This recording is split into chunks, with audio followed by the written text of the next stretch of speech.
نظمت المديرية الإقليمية للضرائب بتطوان وجمعية قدماء ثانوية جابر بن حيان يوما مفتوحا لفائدة تلامذة شعبتي الاقتصاد والمحاسبة. وقد وجد التلاميذ في استقبالهم المدير الإقليمي للضرائب بتطوان السيد عز الدين اليعقوبي باعتباره تلميذا سابقا بالمؤسسة العمومية جابر بن حيان، والذي رحب بهم بحفاوة. يعني الأوتور ديالنا اليوم افوك ديسبوزيسيون، سولوهم من الصغيره للكبيره ومن الكبيره للصغيره، يعني كلشي ديالكم هنايا راكم نتوما ضيوف ديالنا على راسنا وعيننا اليوم.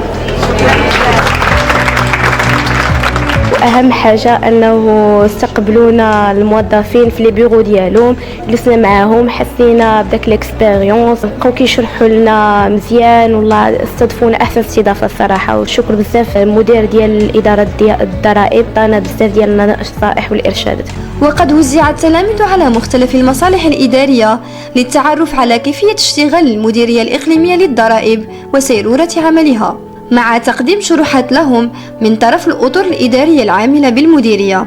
وسعداء جدا لهذا التطور اللي وقع في الإدارة المغربية اللي فتحت الأبواب ديالها لهاد التلاميذ، لأن باش تفتح لك واحد المؤسسة عمومية بهذا الحجم الابواب للتلاميذ، وكل تلميذ احظى بواحد العنايه خاصه. لقاء اليوم يندرج في لقاء تواصلي مع مديريه العامه للضرائب بتطوان تحت شعار المواطنه الضريبيه او الجبائيه هي التزام وثقافه. وتاتي هذه الزياره في اطار انفتاح المديريه العامه للضرائب بتطوان على محيطها الخارجي واطلاع التلاميذ على عمل وسيرورة الاشتغال داخل المديرية. الشعار ديال هذا اليوم الدراسي هو المواطنة الجبائية ثقافة والتزام.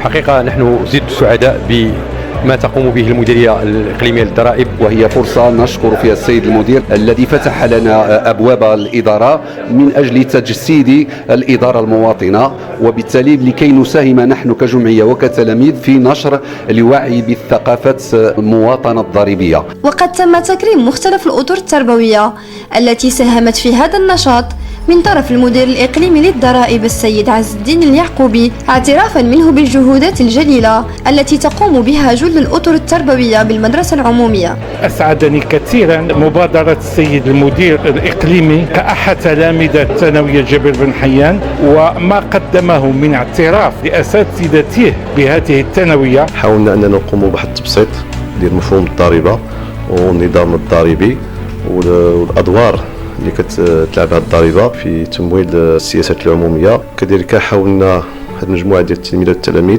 انهم نعرفوهم بالادوار والمهام اللي كتقوم بها المديريه العامه للضرائب، وكما لاحظتوا انه جميع الاطر المسؤولين لهذه المديريه كانوا رهن اشاره الحضور من اساتذه وتلاميذ من اجل الاستجابه والتفاعل مع مختلف تساؤلاتهم. وقد لقيت هذه الزيارة نجاحا منقطع النظير، كما أبدى التلاميذ شعورا إيجابيا وتجاوبا مع مختلف فقرات اليوم المفتوح.